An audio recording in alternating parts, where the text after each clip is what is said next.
Hello again. So this is day 30 since we caught the queens. And yeah, what I would like to say this week is I'm going to reiterate that Lasius niger queens are basically terrible mums. Um, the objective of this colony founding stage is to muddle through. They hope that they can just about manage to get at least some workers. Um, and you never know at which stage incompetence can hit you. I had a queen last year. She looked amazing. She had the most brood. She was the fastest. It all looked great. And then she didn't help the workers eclose from the pupa, and she ended up having about 6 or 7 workers die in their pupa before finally one got out. So yeah, the incompetence can strike at any stage. Um, this is C that we're looking at first, and if you look below her here that I'm trying to focus on now, you can see that she has got a few small larvae there behind and underneath her. And actually you can, with this camera, you can see the food in the middle of the larvae where she's feeding them, the little brown splodge. It's very tricky, as I said last week, to spot the difference between eggs and larvae, but I can see that these are larvae. You can see the little bumpy worms. And the other thing that makes it even trickier is that they love to hide the larvae up in the wet cotton wool. There's actually another larvae here just to her right on the cotton. I tried to get a focus on it here. She's got her head in the way of it right now.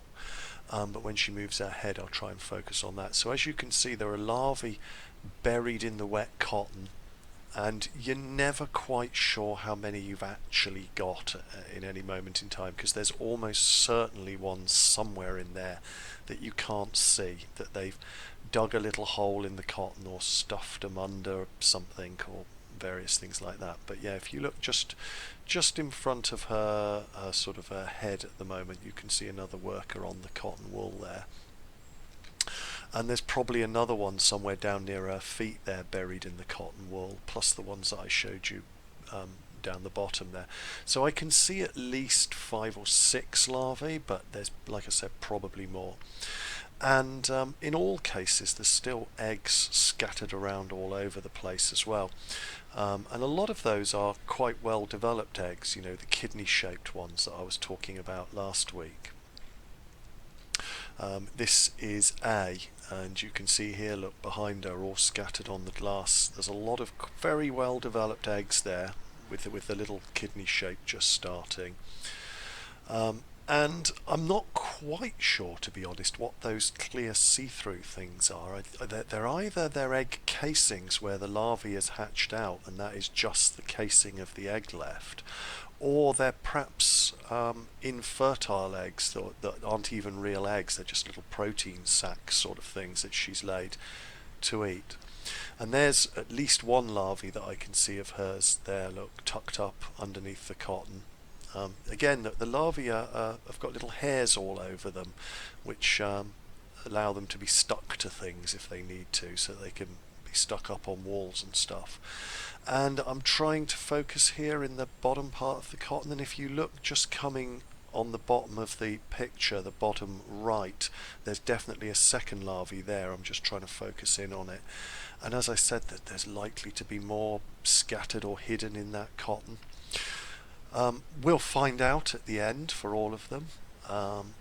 This is B. Again, as you can see, a lot of those kidney shaped eggs scattered around seem to be developing okay, still coming along. And then here again, stuffed under the cotton, I can see very big eggs or potentially small larvae. So again, she's got some larvae. But as I said, the mistakes, the accidents, the incompetence can happen at any time, and we take nothing for granted until we get some workers, and that's what we want. Right, until my next video, and I'm having great fun with this camera, so I might make another video or two midweek. Thank you for watching. Goodbye everyone.